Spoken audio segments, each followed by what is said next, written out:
চলতি মাসের প্রথম ১৬ দিনে ১২৬ কোটি মার্কিন ডলার পাঠিয়েছেন প্রবাসীরা। দেশীয় মুদ্রায় যার পরিমাণ ১৫,৪২০ কোটি টাকা। রবিবার বাংলাদেশ ব্যাংকের হালনাগাদ প্রতিবেদনে এ তথ্য উঠে এসেছে। সংশ্লিষ্টরা বলছেন, এ ধারা অব্যাহত থাকলে আগস্ট মাস শেষে রেমিটেন্স প্রায় $২.৫ বিলিয়ন ছাড়াতে পারে।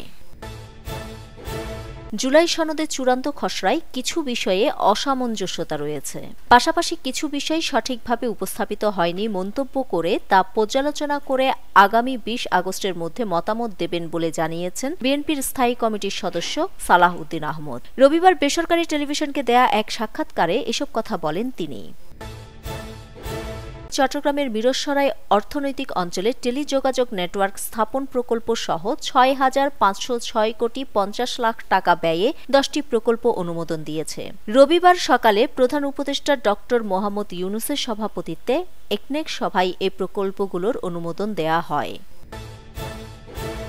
ইউক্রেনের প্রেসিডেন্ট ভলোদিমির জেলেনস্কি বলেছেন, রাশিয়া যুদ্ধবিরতিতে রাজি না হওয়ায় যুদ্ধ বন্ধের প্রচেষ্টা আরও জটিল হয়ে উঠেছে। তিনি তার এক্স অ্যাকাউন্টে এক বিবৃতিতে বলেন, আমরা দেখতে পাচ্ছি রাশিয়া একের পর এক যুদ্ধবিরতির আহ্বান প্রত্যাখ্যান করছে। কবে এই হত্যাযজ্ঞ বন্ধ হবে তা এখনো জানি না।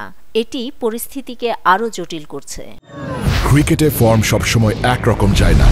কখনো একটা বলও কানেক্ট হয় না, আবার কখনো ব্যাট চালালেই ৪ ছক্কা।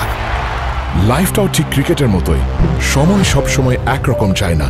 কিন্তু সময় যেমনই হোক, বাড়ি করাই সবসময় সেরা বিনিয়োগ।